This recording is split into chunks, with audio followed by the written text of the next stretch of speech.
A very good evening and welcome to all of you.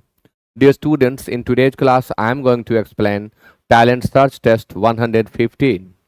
And to all those who are very new to the channel, I would like to say that we conduct an online test on every Sunday and the test remains opened from 7 a.m. to 7 p.m. Within this period, you can take the test, and only the condition is that you have to download the app from Google Play Store and you can take the test continuously on every Sunday. The test is highly competitive and it covers all the most important chapters that are generally asked in every competitive examination. So, now I would like to continue the explanation of Talent Search Test 115. Let's begin now. And आज का जो talent search test paper है वह CGL examination tier 1 23/9/2024 shift 2 का complete question आपके सामने है। एक सेट आप करने जा रहे हैं। आइए शुरू करें। पहला क्वेश्चन आपके सामने, select the most appropriate meaning of the underlined idiom in the following sentence. एक ईडियम दिया गया इस सेंटेंस में ऑफ एंड ऑन, और आपको इस ईडियम का मीनिंग बता देना है। तो क्या कहा जा रहा है? Sejal visits the near by temple of and on. Sejal near by यानी बगल वाले मंदिर में कभी कभार जाती है, यानी ऑफ एंड ऑन का मीनिंग होता है इरेगुलरली, यानी जो काम आप रेगुलरली नहीं करते हैं उसको व्यक्त करने के लिए इडियोमेटिक एक्सप्रेशन होता है ऑफ एंड ऑन। तो पीरियोडिकली का अर्थ होता है समय समय पर, समय समय पर यानी हमेशा नहीं। कॉन्स्टेंटली यानी लगातार या हमेशा। कॉन्टिन्यूअसली लगातार। रेगुलरली नियमित रूप से। तो यहाँ जो ऑप्शंस आपको दिखाई पड़ रहे हैं इनमें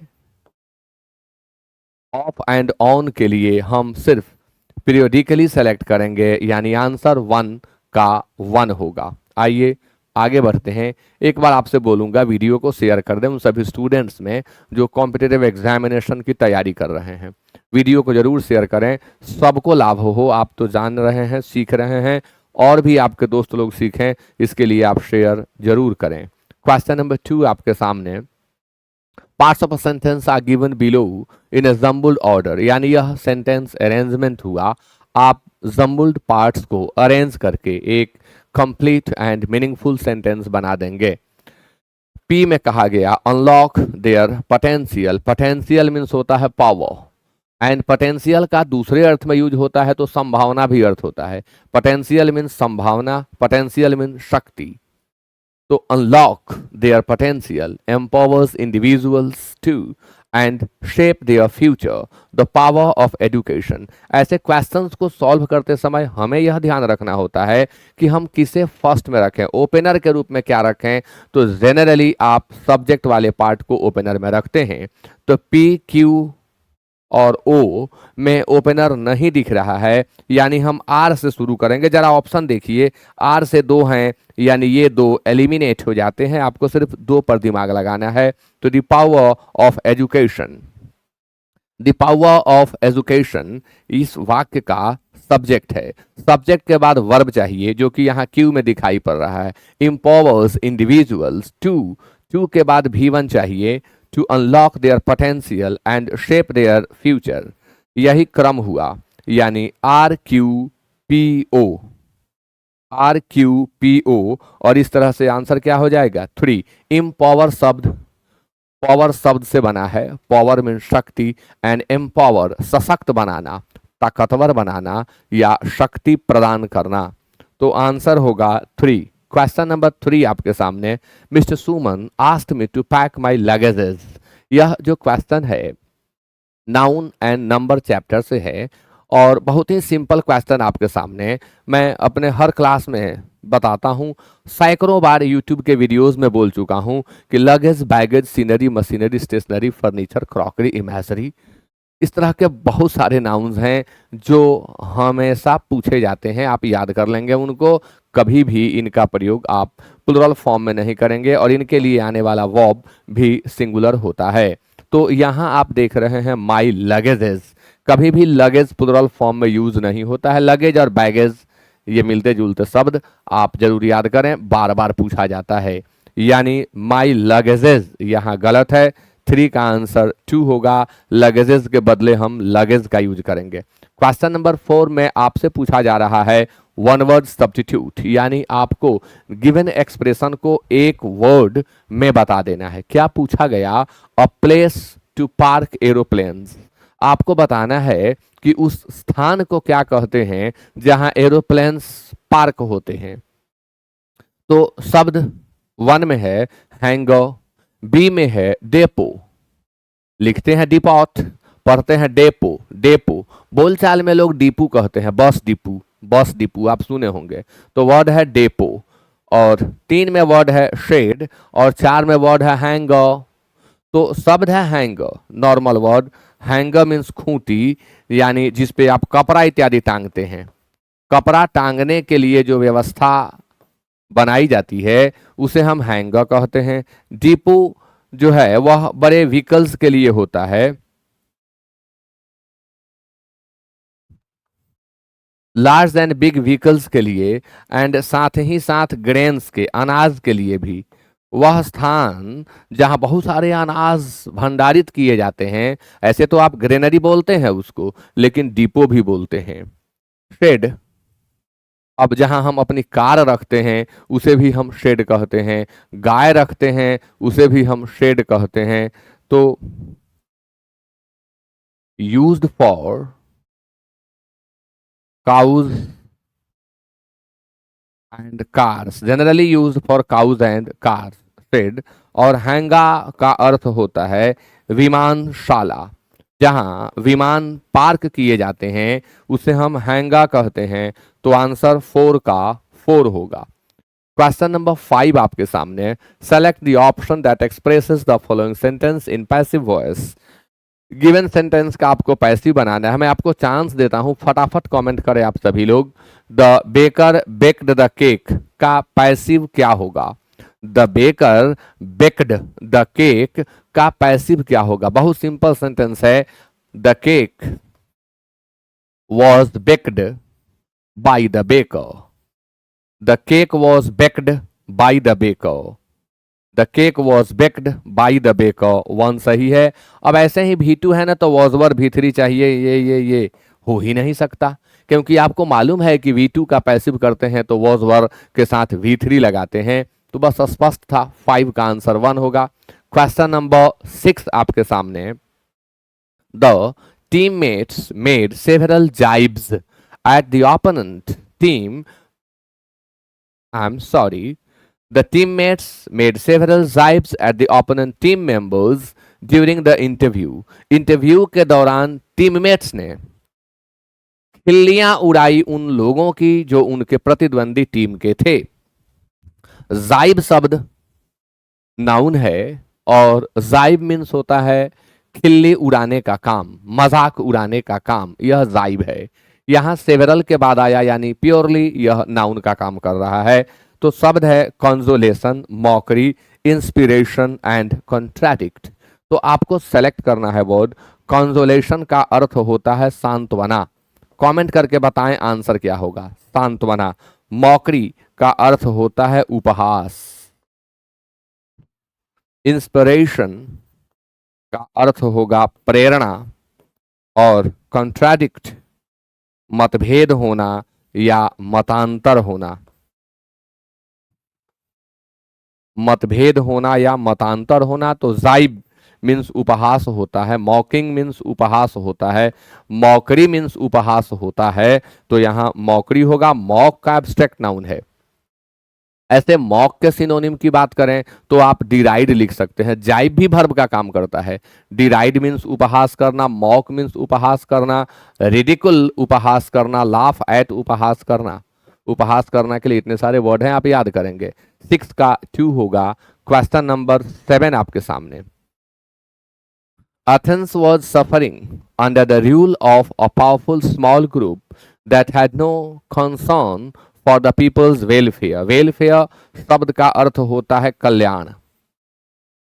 अब यहाँ जो अंडरलाइंड पार्ट है इसके लिए आपको एक वर्ड का यूज करना है, powerful small group. Powerful small group, इसे आप ऐसे भी कह सकते हैं a small group that is in power, a small group that is in power, a small group that is ruling, उसको क्या कहते हैं? तो ऑप्शन नंबर 1 में है डेमोक्रेसी, 2 में है एन ओलिगार्की, सी में है अ मोनार्की एंड डी में अ मिशनरी। बस इन चारों शब्दों को यदि आप जानते हैं तो सेकंड्स में आंसर बनाएंगे। आइए मैं बताता हूं आपको। डेमोक्रेसी लोकतंत्र, प्रजातंत्र, इससे तो आप भली भांति परिचित हैं। नेक्स्ट वर्ड है ओलिगार्की, कुछ खास लोगों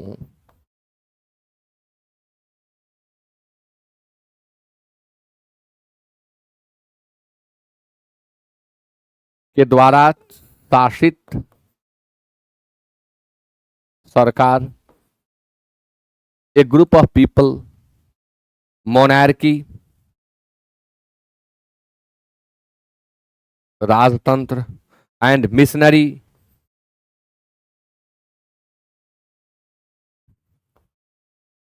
ईसाई धर्म प्रचार की संस्था।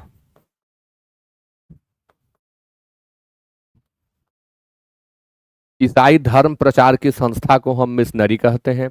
ओलिगार्की मीन्स होता है किसी खास समूह द्वारा शासित सरकार, ग्रुप ऑफ पीपल जब सरकार को चलाते हों, स्मॉल ग्रुप ऑफ पीपल, तो उसे हम ओलिगार्की कहते हैं। और प्रश्न भी यही पूछा जा रहा है, इसलिए आंसर 2 होगा 7 का। क्वेश्चन नंबर 8 आपके सामने, फील करें आप लोग। I often fail to dash remember someone's name. क्या फील करेंगे? शब्द है, इसमें चार, एक ही शब्द को चार तरीके से लिखा गया है, चार अलग अलग तरीके से लिखा गया है और एक ही स्पेलिंग के बेसिस पर सही है, यानी बाकी के 3 जो हैं वो बिल्कुल गलत हैं। तो आपको बताना है कि एक्यूरेटली का सही स्पेलिंग ए बी सी और डी में कौन सा होगा। तो एक्यूरेटली यानी 1 2 3 4 में है, तो एक्यूरेटली आंसर 4 होगा। एक्यूरेट एडजेक्टिव है जिसका हम एडवर्ब बनाते हैं, तो एक्यूरेटली होता है, अर्थ भी होता है शुद्ध रूप से एक्यूरेटली। तो I often fail to accurately remember someone's name, answer 8 का 4 होगा। क्वेश्चन नंबर 9 आपके सामने, select the option, select the most appropriate option that can rectify the incorrectly spelled word in the following sentence। इस sentence में एक word है जो गलत तरीके से लिखा गया है, आप इसे रेक्टिफाई कर दें, यानी you have to correct it, आपको इसे करेक्ट कर देना है। तो आप बताएं, आंसर 1 में अकोमोडेट है, सब में अकोमोडेट ही है, किसकी स्पेलिंग सही है? बार बार बताया हूं आप लोगों को, जो लोग मेरे लाइव क्लासेस में जुड़ते हैं, जो मेरे वीडियोस को देखते हैं, वे कई बार इस शब्द से गुजर चुके हैं। एकोमोडेट शब्द है ACCOMMODATE, तो देख लेना होगा कहाँ है, तो 4 में दिया हुआ है, ACCOMMODATE, अकोमोडेट। अकोमोडेट मीन्स होता है स्थान देना, जगह देना या समायोजित करना।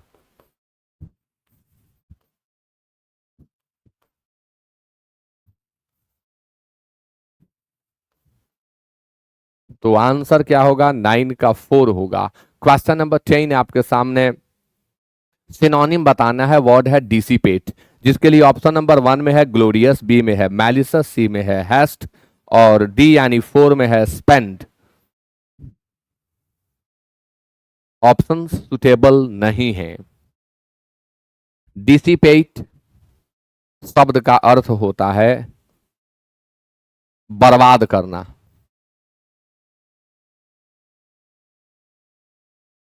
धन या ऊर्जा, वेल्थ या एनर्जी को धीरे धीरे करके बर्बाद करना डिसिपेट कहलाता है। डिसिपेट का नाउन डिसिपेशन होता है। अब बर्बाद करना के लिए ग्लोरियस नहीं होगा, मैलिसस नहीं होगा, हेस्ट नहीं होगा। क्यों? क्योंकि डिसिपेट वर्ब है, ग्लोरियस एडजेक्टिव है। मैं ये जो क्वेश्चंस आपको बता रहा हूं, एसएससी सीजीएल टीयर 1 का क्वेश्चन है, अपने मन से मैंने ऑप्शंस नहीं दिया, ये एसएससी ने दिया है। अब एक शब्द बचता है स्पेंड, जो कि वर्ब होता है, एक ही शब्द है स्पेंड, इसी से बन जाता है कि आंसर ये होगा। स्पेंड मतलब व्यतीत करना, बिताना, खर्च करना, तो यहाँ डिसिपेट को खर्च करने के अर्थ में ले लिए हैं ये लोग, इसलिए स्पेंड दे रहे हैं, बाकी तो होने वाला नहीं। ग्लोरियस मतलब होता है गौरवमयी।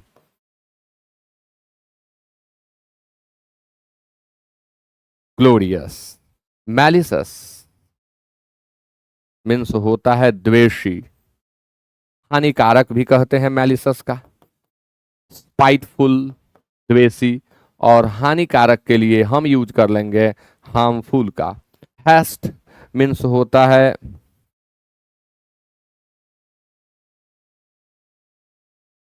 जल्दी में होने वाला।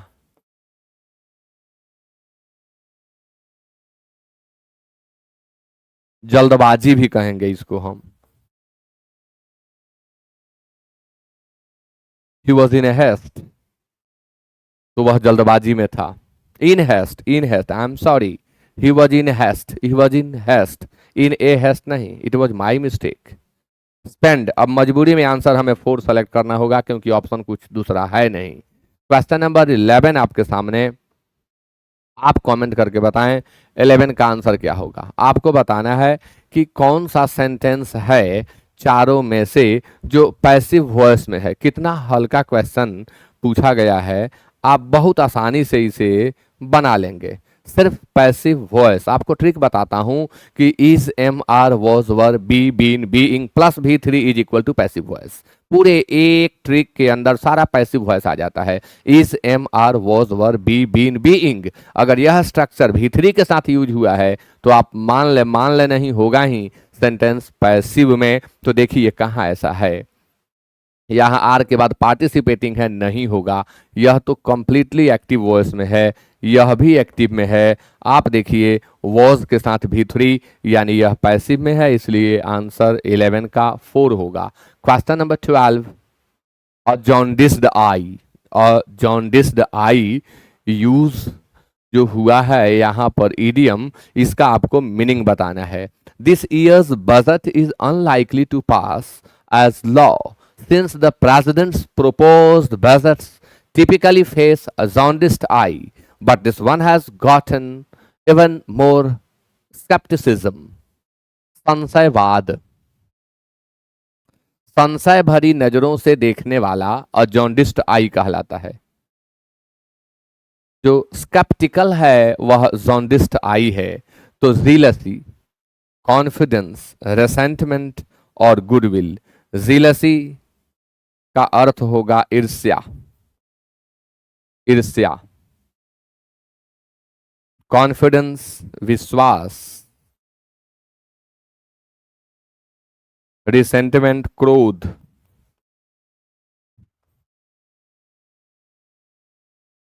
गुस्सा। गुडविल, क्या कहते हैं हिंदी में गुडविल को, ख्याति।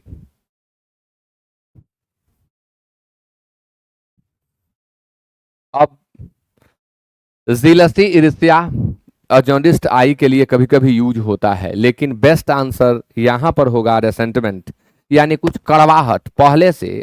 जॉन्डिस्ट आई कब यूज करते हैं, जब किसी चीज के बारे में पहले से ही हम कुछ ऐसे ख्याल बना लिए हैं जो मुझे उसके बारे में नेगेटिव सोचने को बाध्य करते हैं, तो जॉन्डिस्ट आई का यूज होगा। इसलिए यहां पर आंसर 3 ही बेस्ट होगा।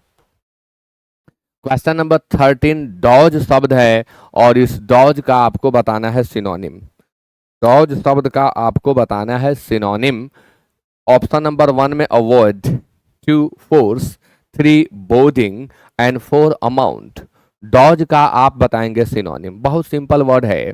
डॉज मतलब होता है बच निकलना, फेस ना करना, बच निकलना, डॉज। इस डॉज के लिए आप यूज करेंगे अवॉइड का, इल्यूड का, स्क्यू का, स्केप का, इवेड का। ये इतने सिनोनिम्स होते हैं डॉज के। अब कभी कभी डॉज धोखा देकर भाग जाने में भी यूज किया जाता है।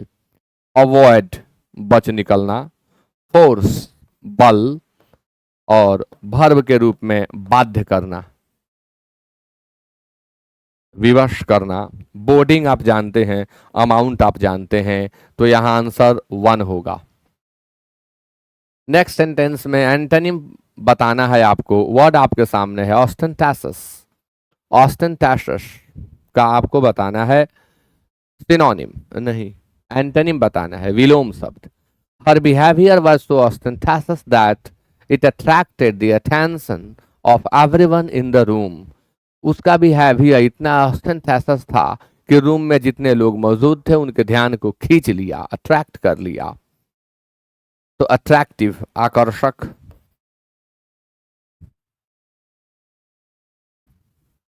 रेस्टोरेंट संयमित,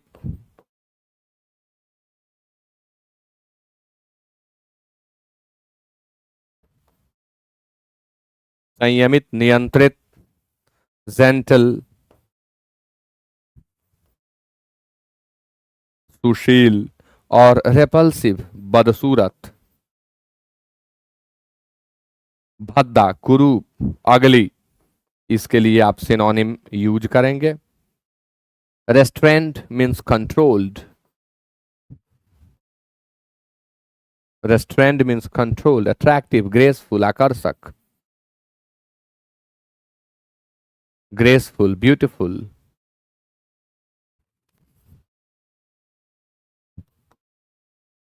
अब यह जो ऑस्टेंटासस शब्द है इसका मीनिंग होता है showy, exaggerating.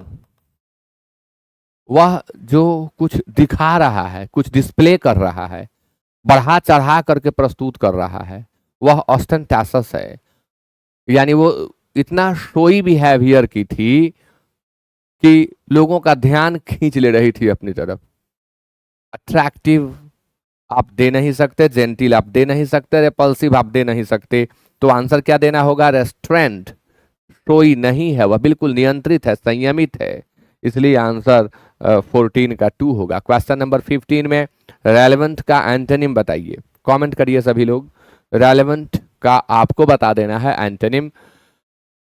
Inappropriate, suitable, introductory and conclusive. Relevant शब्द जो है इसका अर्थ होता है प्रासंगिक, जो प्रसंग से जुड़ा हुआ है वह रेलेवेंट है। रेलेवेंट को हम सटीक कहते हैं। सटीक, जर्मन, सुटेबल, रेलेवेंट, पर्टिनेंट इसका सिनोनिम होता है। इसका सिनोनिम अगर हम बताएं आपको तो यह पर्टिनेंट है, जर्मन है, अप्रोप्रिएट होता है, सूटेबल होता है। ये सभी सिनोनिम होते हैं किसके? तो रेलेवेंट के। अब इसके लिए जो ऑप्शन आप देख रहे हैं एंटोनिम बताना है, तो इनएप्रोप्रिएट दें कि सूटेबल दें कि इंट्रोडक्टरी दें कि कंक्लूसिव दें?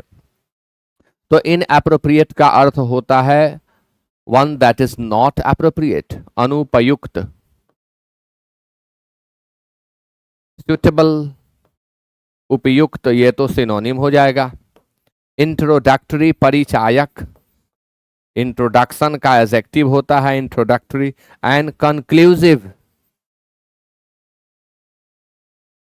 निष्कर्ष प्रस्तुत करने वाला या निष्कर्ष देने वाला, निष्कर्ष वाला। तो आंसर क्या दिया जाएगा? इनअप्रोप्रिएट। आंसर हो जाएगा 15 का 1। Question number 16, select the option that with the correct use of future tense.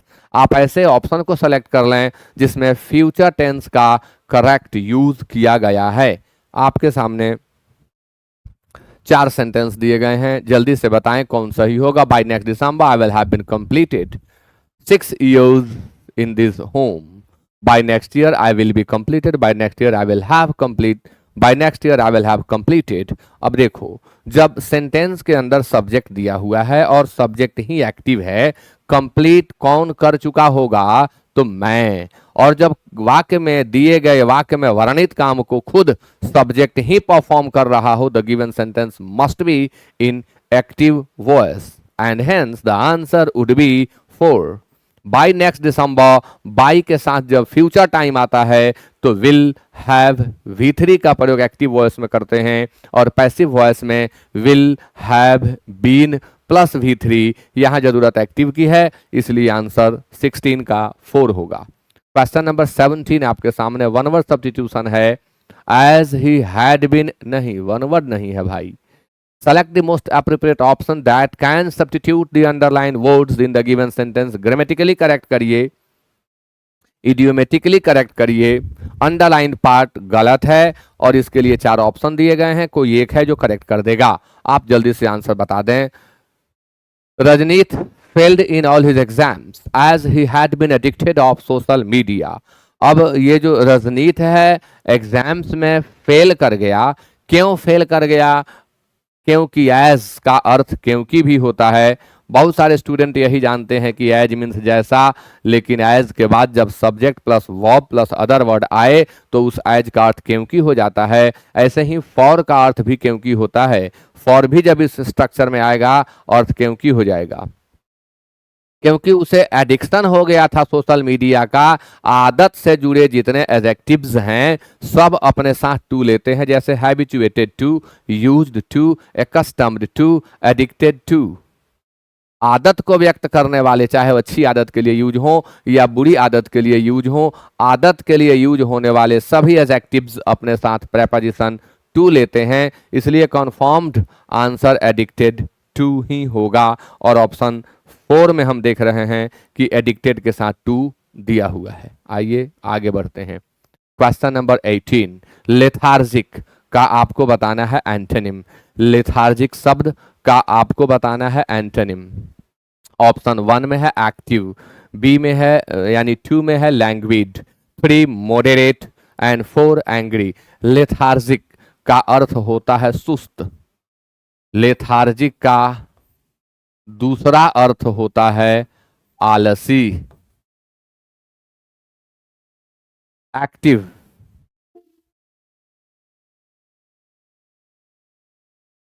ऊर्जावान, क्रियाशील।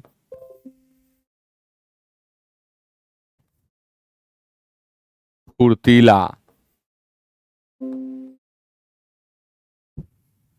लैंग्विड, सुस्त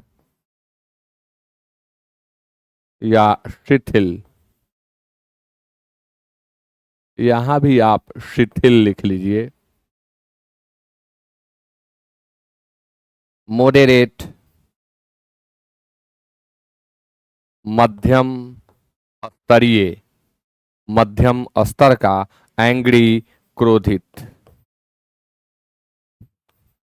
शब्द है सुस्त, आलसी, शिथिल, तो क्या होगा आंसर? आंसर क्या होगा जी? आंसर होगा एक्टिव। लेथार्जिक का सिनोनिम होता है लैंग्विड, इसी का सिनोनिम होता है स्लगिश,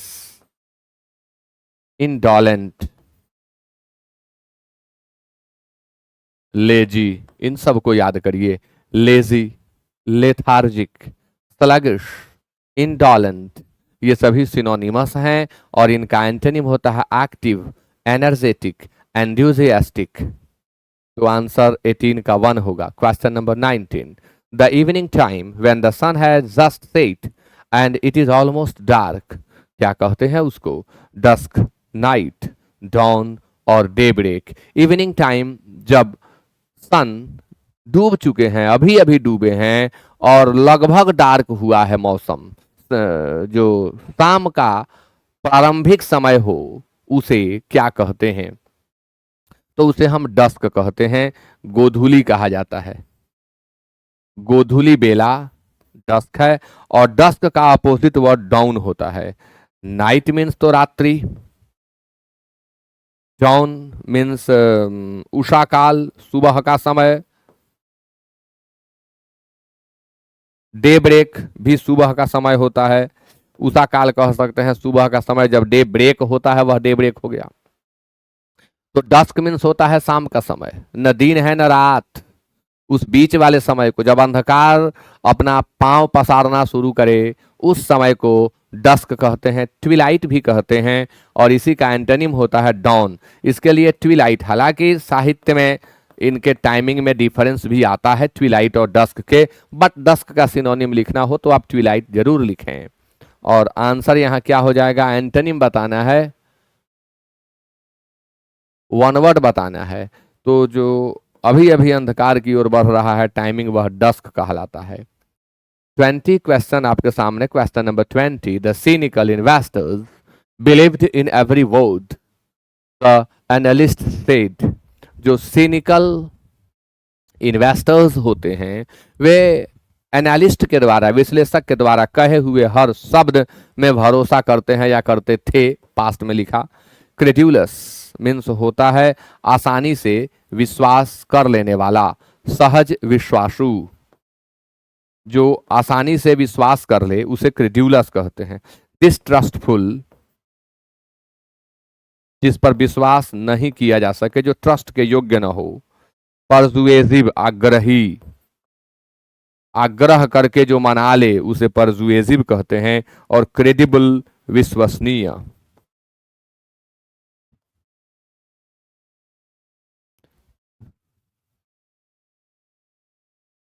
सिनिकल का अर्थ होता है नेगेटिव सोच रखने वाला, दोषदर्शी, या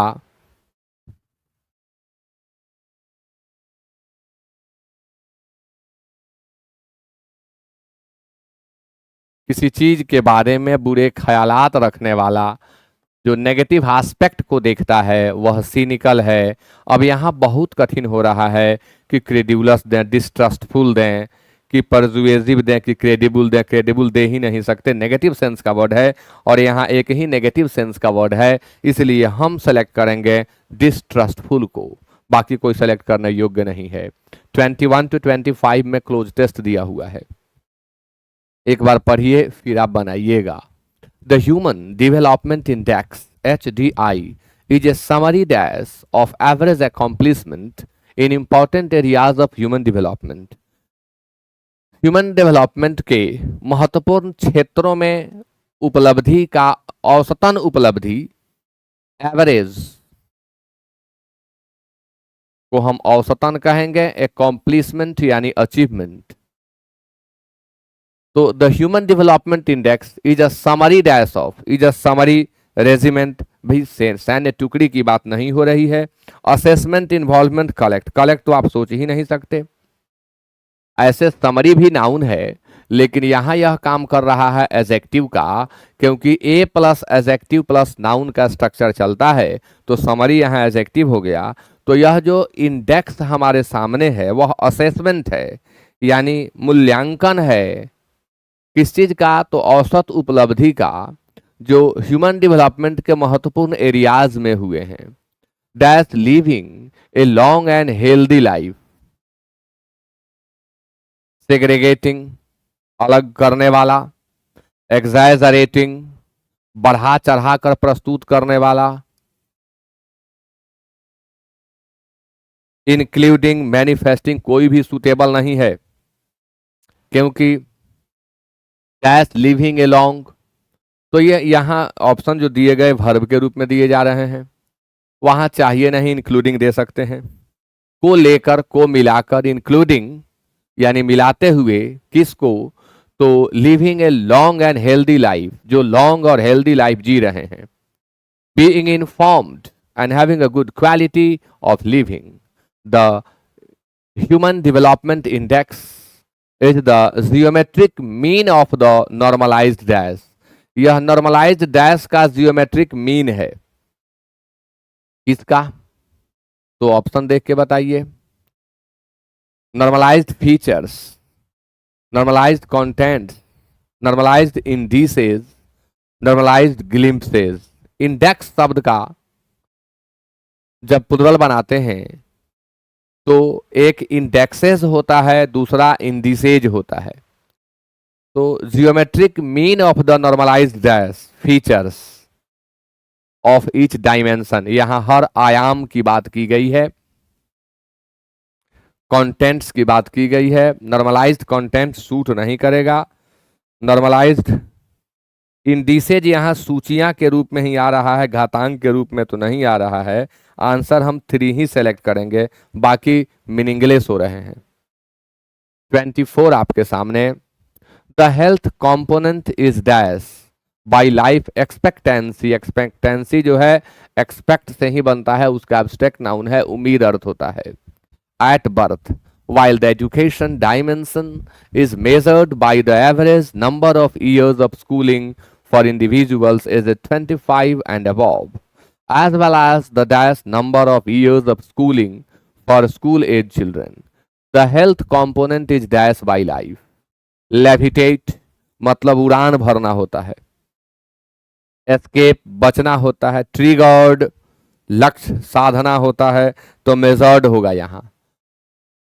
the health component is measured by, health component को किससे मेजर किया जाता है, तो लाइफ एक्सपेक्टेंसी, वो कौन सी, तो बर्थ वाली। While the education dimension is measured, क्योंकि यह मेजर कह रहा है कि आपको भी मेजर्ड का ही यूज करना है। As well as the dash number of years, as well as the ये क्या हुआ,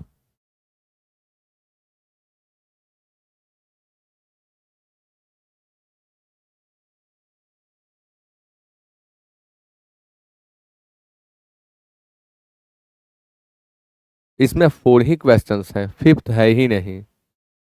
okay, with that this class is over. आप लोग बहुत सारे वर्ड सीखे, कुछ इंपॉर्टेंट ग्रामेटिकल रूल सीखे, तो इन सभी चीज़ों को कॉपी में नोट करके आप याद करें। मिलेंगे फिर अगले क्लास में। Good night everyone.